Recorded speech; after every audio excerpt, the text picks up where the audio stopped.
Just to call it as it is and say it straight out, you guys are worshiping one Jew. That's a mistake. You should be worshiping every single one of us because we all die for your sins every single day. Because we all die for your sins every single day. Because we all die for your sins every single day.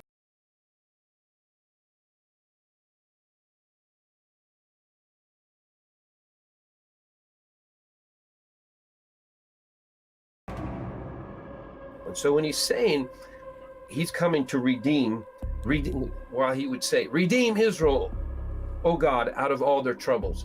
First thing they need to be redeemed at, more dangerous than Hamas, more dangerous than Muslim neighbors, are internal, these, and there's another biblical name, these who say they are Jews and are not. I was going to ask you about that. In Revelation 3:8, I think, I was going to ask you that question.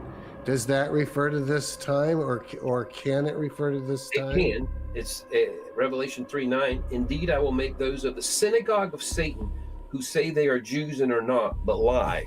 Yeah. And there's a different application for it, but we understand this is really there's a practical storyline I've shared before on a program maybe a year ago, I don't know, about the Khazarian mafia and the Khazarian Jews, and I'll just say the briefest understanding of it and how this applies to them, because it's about 1,000 years ago. Really, these are almost like marauding tribes, not like tribes of the tribe of Israel, but they're based out of the Ukraine, ironically or not, based out of Kiev. And these were those that would go around, take new lands, and they were known, they had brought the Babylonian religion with them. They were doing cannibalism, human trafficking, no boundaries, sex interaction. They were so wicked that the story goes that he who led, I believe, is a Tsar of Russia, when he had won a battle against him, gave him an option. And in some way or another, this is a truth that they were told, again, 1,000 years ago, you must choose a religion. You all are worthless people. You're not training your kids into any kind of civility, reasonableness. And he gave them a choice of the three Abrahamic religions, and the three Abrahamic religions being either, at the time we'd say Catholicism, Christianity, the other one is Islam, and the other was Judaism. And so they, in a very pragmatic way, the Khazarians chose Judaism because the Pope was and the Vatican, they were very hands-on, forcible conversions. And so it was not a light thing to go under that, nor was it Islam. It's a heavy yoke on both, and so Judaism would leave them alone, and so they did some things of incorporating some level of they weren't, first of all, they were not Semite. As far as the alleged conversion of the Khazaris, you can read it in Yehuda Halevi's book, The Khazari, that it may be true that as there is debate and discussion, there are Turkic people a little over 1,000 years ago, that some of the leaders or some of the people did, in fact, convert to Judaism and then became part of the larger Jewish people a little over 1,000 years ago, that some of the leaders or some of the people did, in fact, convert to Judaism and then became part of the larger Jewish people a little over 1,000 years ago. You say, well, where did the name Ashkenazi came from? So a little over 1,000 years ago, as Jewish people scattered around the world had now emigrated in Europe and now were living in the Rhineland in Germany, they looked at the name Gomer in Genesis 10, and they connected Gomer with Germany, so they took on the identity of the name Ashkenaz.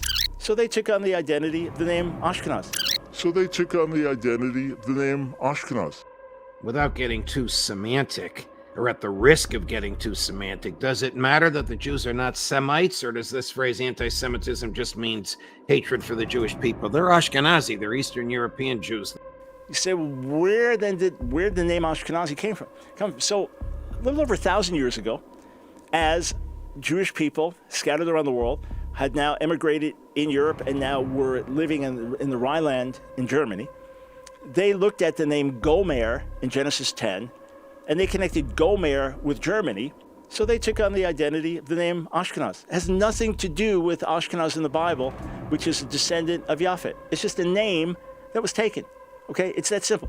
Just like my last name Brown doesn't refer to the color of my skin or anything else. It was shortened from a Russian name when my grandfather came over at Ellis Island. The name got shortened to Brown. It's just a name. That's all it is. So the idea that Ashkenazi Jews are descended from Japhet is a myth, 100% false. Soldier, diplomat, politician, prime minister, Benjamin Netanyahu has been called many things in his life. A life of contrasts and contradictions. A life of power and ambition. But who is the real Netanyahu? What does he stand for? What are his beliefs? What is his story? Maybe you will ask, who is Mr. Milikovsky?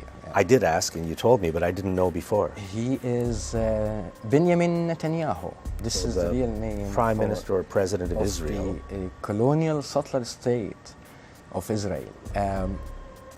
He lately made a really controversial statement talking about Palestinian made Hitler do the Holocaust. And he said what?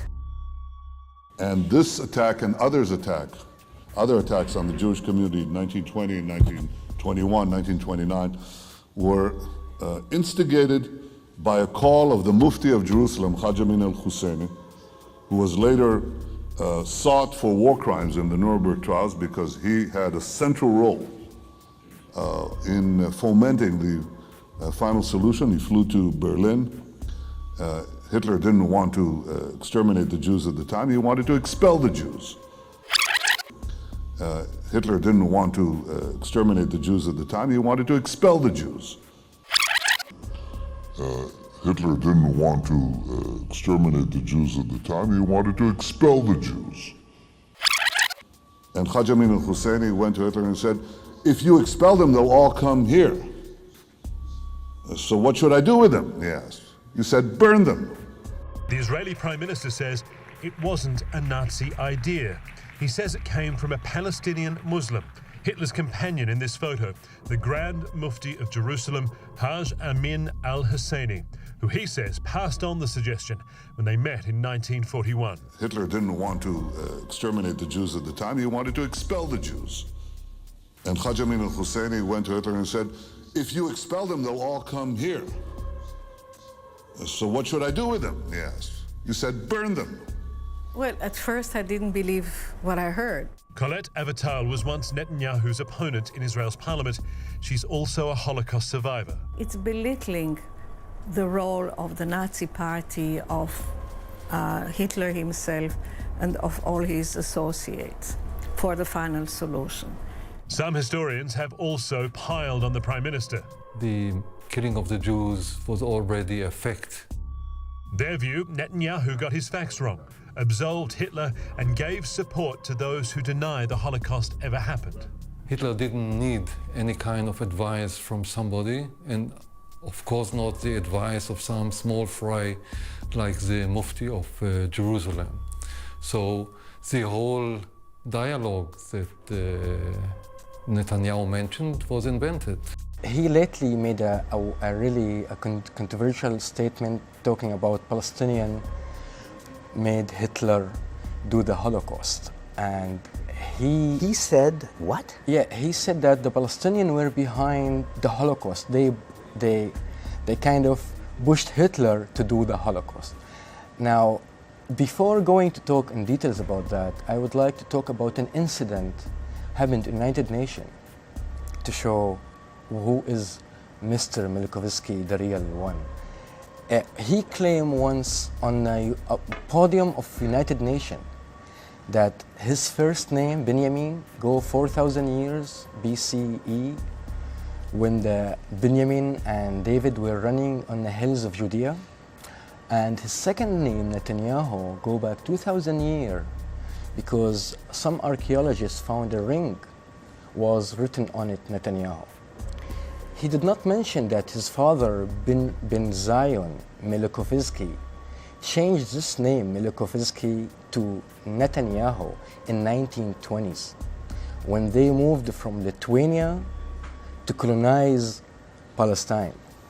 So Mr. Netanyahu, or I should call him Mr. Milikovsky, dare to say in front of all United Nations that his second name, his last name, Netanyahu, go back 2,000 years. Showing the long claim on in Israel. order to use this claim to expel my family and the Palestinians who live in Palestine for centuries.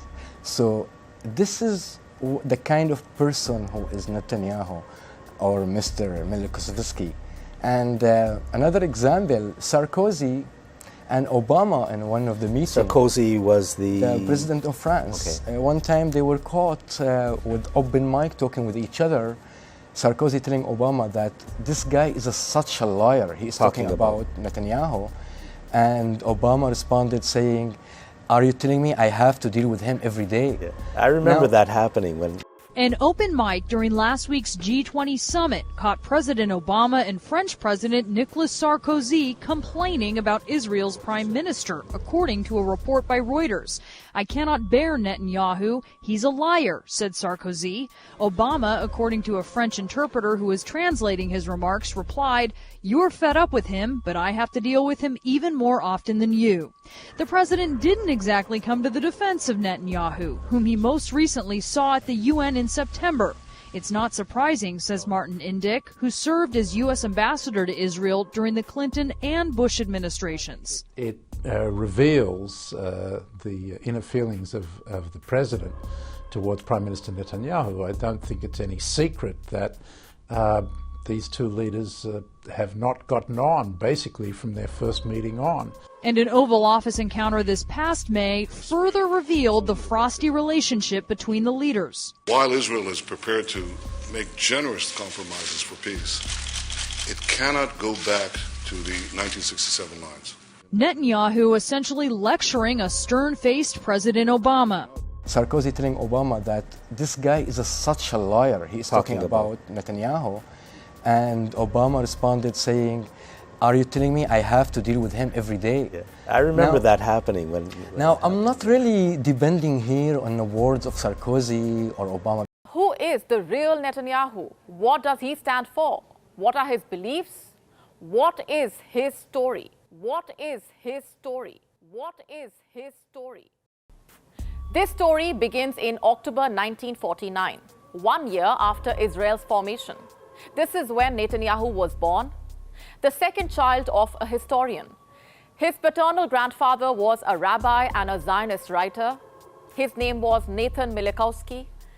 Later in life, he Hebraized his surname from Milikowski to Netanyahu, a name which means God has given.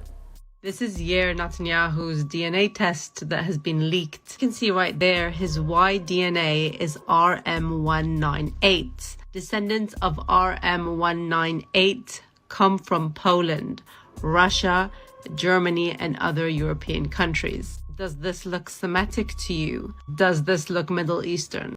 Who is the real Netanyahu? What does he stand for? What are his beliefs? What is his story? What is his story? What is his story?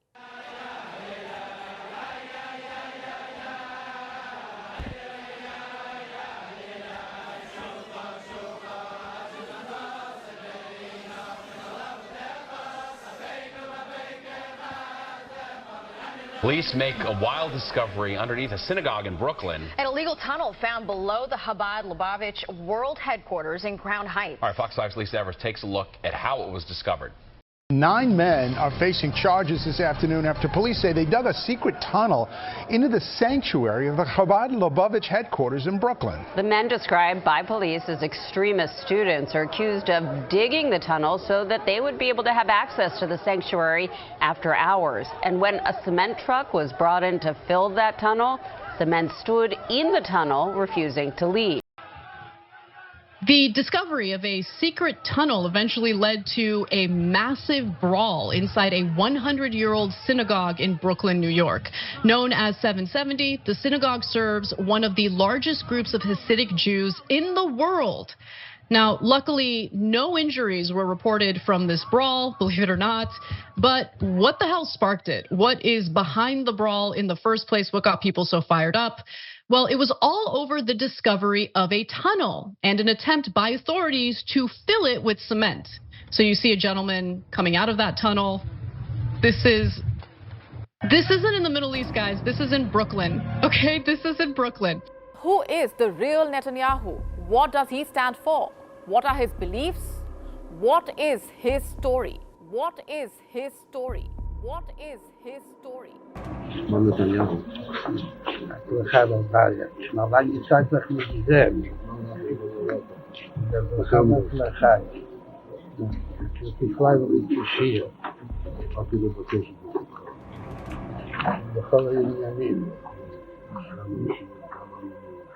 בזמן שישראל לאחרונה נמצאת בתקצו כמה עניינים.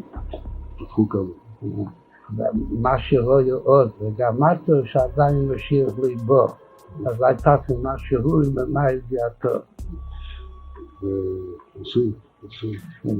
הכנראה שהיא מספיק, כאילו שהיום כבר כמה שעות בגיר עדיין ליבו. אבל יש עוד כמה שעות, אז יש להשתדל גם היום, בצורה טובה. יש שמחה וטוב לבוא. כדי שחסידים מקפידים שכל מיני את שמחה. בצורה טובה, הצלחה רבה. They couldn't even define in this bill what anti-Semitism is, although that the American Jewish Committee just did. They said anti-Zionism is anti-Semitism, so that's your definition now. If you say anything against Israel, it's anti-Semitism. This bill, they had a hard time defining it. They also can't define what a Jew is. In New York City, 20,000 Hasidic Jews still keep traditions which have remained unaltered for centuries. They are called the Lubavitch Chabad.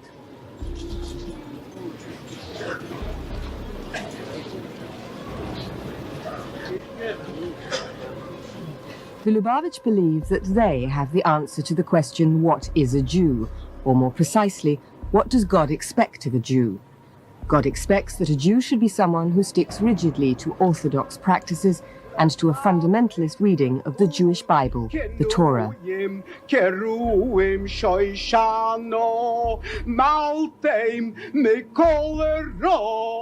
Crown Heights, Brooklyn is the headquarters of a movement which has set up communities in 28 countries.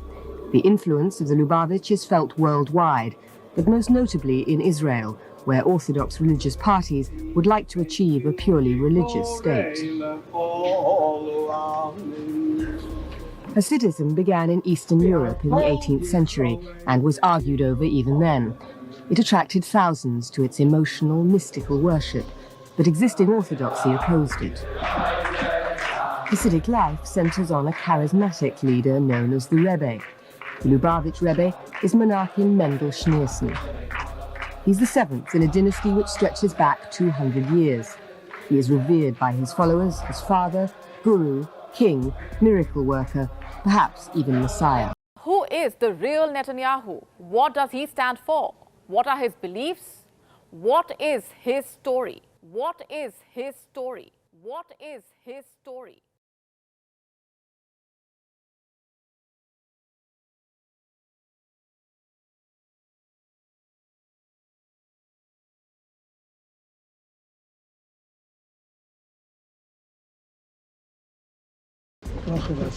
Schnur Jakob von der Maske von Knesset. Schnur Jakob von der Maske von Knesset. Amen. Macht mir sein alle jeden Tag das ganze erschien. Amen. Und ich habe der Knesset sicher. Dafür war viele nicht jeden Tag, ich habe nicht mehr. Aber sie in Druck Mechaner sein und jeden Tag sicher Mechaner sein, in Top Regit Gilmonis ist. Dort hat doch mit sein Nekes Bore sicher. Ja. Mir hat sie noch ein anderes, was wir haben dann nicht. Sein gute Psyche, das noch ran. Das ist gut. Ich war Schutz in Abba. A kurzer Prospekt, das Chevy mit sich zu den Neuen. Und der Rebbe als Komme kann das abschließen in Verteilung, Farbe kann es verschlufen, endet sich. Gut, ich will sagen, dass wir Jasche sein, mit sie können es verschlufen, wir haben alle sehen. Das ist zugepasst, das ist Programm. Lebt so Masken, sondern ich bin nicht hier mit Masken. Woche war Zwoche. Jetzt verlachen Gott war der Woche nach 2 Jahren. Weil nicht zu gewesen, nicht zu gewandt, und so kann jeden Tag wirklich gestorben sein.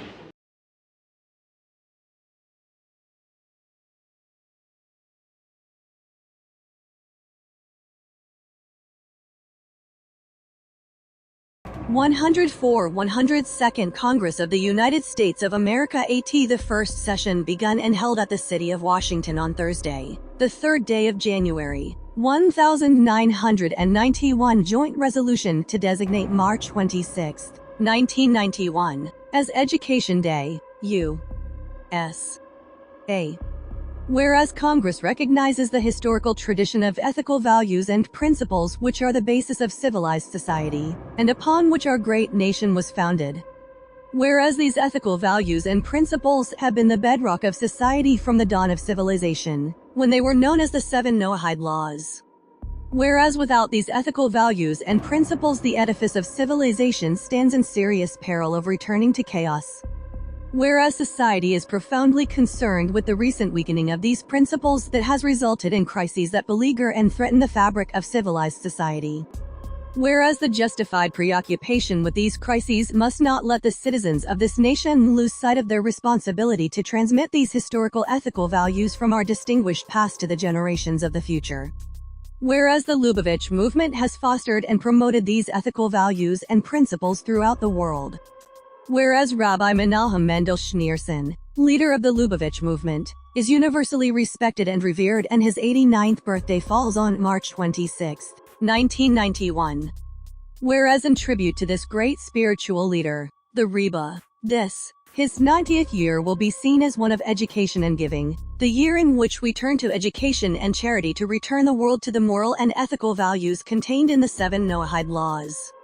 And whereas this will be reflected in an international scroll of honor signed by the President of the United States and other heads of state, now, therefore, be it resolved by the Senate and House of Representatives of the United States of America and Congress assembled, that March 26, 1991, the start of the 90th year of Rabbi Menahem Schneerson, leader of the worldwide Lubavitch movement, is designated as Education Day, U.S.A.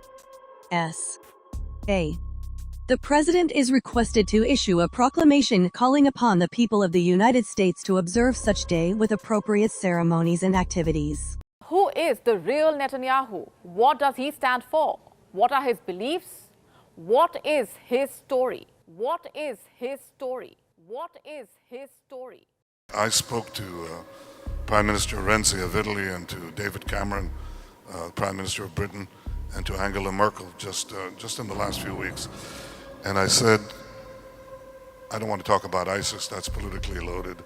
You can ask me privately later. But I wanted to speak about Boko Haram. I wanted to speak about Al-Shabaab. You know, there must be at least 12, probably closer to 20 leaders of African nations who came to Israel, just as Asia is coming to Israel. And they only want 3 things from us: Israeli technology, Israeli technology, and Israeli technology. The African states all come and they say, we want Israeli technology in agriculture, in healthcare, in irrigation, whatever. And they all come down to one word: security. Help us in security. So I suggested to some of the European countries a simple partnership. We form consortiums to deal with individual countries, help them with their economy, help them with their security. The Islamist movements in Africa are not yet strong. They can be defeated today. They can be defeated today. It'll be a lot harder tomorrow. And my point is, in addition to the battle of ideas, there's the battle. You have to win the battle. And the earlier you win it, the cheaper it will be. The longer you wait, eventually, these forces will dissipate. Because there is no hope, there is no future for a world of darkness. Because there is no hope, there is no future for a world of darkness. Because there is no hope, there is no future for a world of darkness. For the righteous, they exist in the world to come and they're rewarded. And for those whose major complexion is black are excluded from the world to come. Anyone ever heard of the word anti-Semitic? What's that mean? What does that mean? Against who? Against the who? Say it one more time. Against the who? If you're anti-Semitic, you're against Jews. Where'd that come from? You know, anti-Semitic, the word only goes back to the late 1800s. As it relates to being anti-Jewish. Now, okay, now, don't throw your rocks at me. But how is it that only white Jews get to be referred to as Semitic? But how is it that only white Jews get to be referred to as Semitic? But how is it that only white Jews get to be referred to as Semitic? Bring home the hostages, period. On October 7th, Hamas came in and murdered about 1,200 Israeli people, and 200 plus Israelis were kidnapped. How is that okay? How is society not speaking up? That could have been your mom, that could have been your sister, that could have been you. They are us. We are them. They're still being tortured by Hamas, and we need to act fast. There is nothing political or dangerous about saying, bring them home now. Nothing. My name is Elon Gold. Jennifer Jason Lee. Sarah Edan, and I stand with Israel and the Jewish people. Join us. Join us. Join us. But how is it that only white Jews get to be referred to as Semitic? Anti-Zionism has become the latest brand of anti-Semitism. Being a Zionist means you support the existence of the state of Israel in our Jewish ancestral homeland. Saying that being anti-Zionist is not anti-Semitic, I feel like it's kind of a conversation stopper. It's basically saying Jew hatred. If you're not against Jews, but you're against the only place that grants them safety, I don't believe you. My name is Eitan Bernath. Jennifer Goodwin. Lizzie Savetsky. And I stand with Israel and the Jewish people. Join us. Join us. Join us. So this is how Israel promotes itself. We are a secular, we are a democratic country. I have never seen a secular or democratic country that would actually give contraception shots to its own citizens, to their Ethiopian Jews, and make them not to reproduce. And until 2013, they have confessed doing that. They have been doing this for 10 years. That is not a democratic country. They also have 130,000 Ethiopians. Now, in this case, the Ethiopians are Jewish, so it doesn't really matter. It's a Jewish state, so they should be welcome, right? Well, not exactly. The health ministry has just admitted that they were doing forced sterilization of Ethiopian women, even though they're Jewish, as they were coming into the country. Now, thank God the sterilization is not permanent, but it did last for a long time. In fact, over the last 10 years, the birth rate among Ethiopians in Israel has dropped by 50%. Now, you don't have to speculate as to why. As I just told you, Israel's health minister has admitted they did the program, and in fact, he sent out a note saying not to renew prescriptions for Depo-Provera for women of Ethiopian origin if for any reason there is concern that they might not understand the ramifications of the treatment. I don't think the issue was that they didn't understand the ramifications of the treatment. The issue was as they were coming in, they were told they had to get that shot. Sometimes they were lied to and said, oh yeah, it's a vaccination and it's going to help you with your health. There's outrageous amounts of anti-Semitism. Anti-Semitism, anti-Zionism, anti-Jew. Whatever the worst thing to be in society at the time, that's what the Jews are labeled as. Whatever the worst thing to be in society at the time, that's what the Jews are labeled as. Whatever the worst thing to be in society at the time, that's what the Jews are labeled as. Colonizer, genocider. That's modern anti-Semitism. And that's a worldwide problem. Anti-Semitism has no place in our world. My name is Ariel Martin. Elon Gold. Jennifer Jason Lee. And I stand with Israel and the Jewish people. Join us. Join us. Join us. Anyone ever heard of the word anti-Semitic? What's that mean? What does that mean? Against who? Against the who? Say it one more time. Against the who? If you're anti-Semitic, you're against Jews. Where'd that come from? You know, anti-Semitic, the word only goes back to the late 1800s. As it relates to being anti-Jewish. Now, okay, now, don't throw your rocks at me. But how is it that only white Jews get to be referred to as Semitic? You know how many kids Shem had? Persia came from Shem. You are what your daddy are. So Persians they're Semites. Well, Arabians came from Abraham, who came from Eber, who came from Shem. So Arabians are Semites. So how come prejudice against Arab people is an anti-Semitism when they're Semites?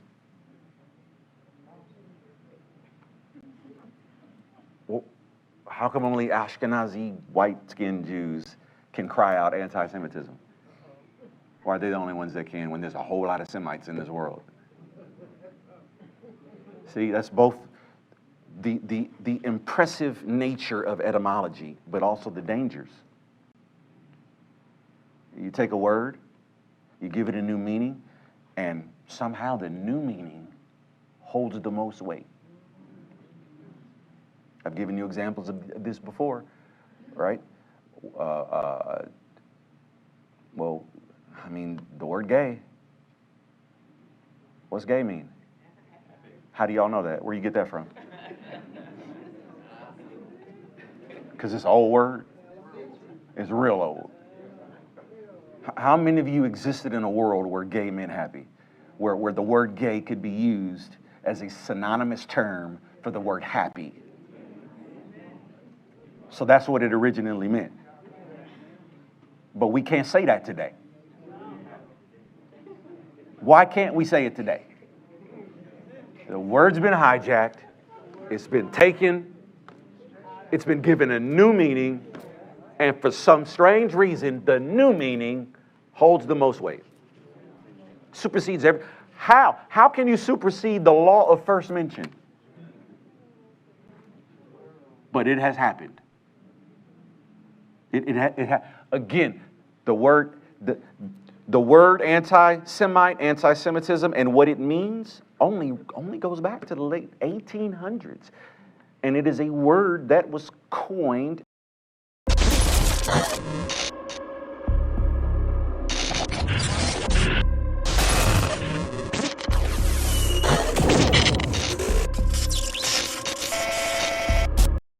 What's your thoughts? Please be respectful with your comments. Also, please click the like, click the notification bell, and subscribe to this channel. Listen, Genesis chapter 11 verse 10 explains the genealogy of Shem. Shem was a black man in Africa.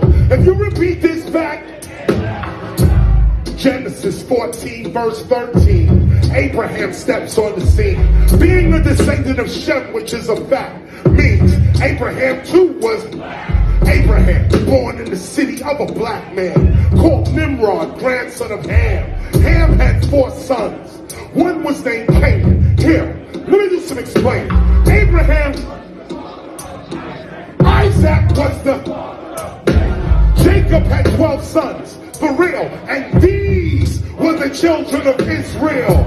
According to Genesis chapter 10, these were the children of Israel. According to Genesis chapter 10, these were the children of Israel. According to Genesis chapter 10.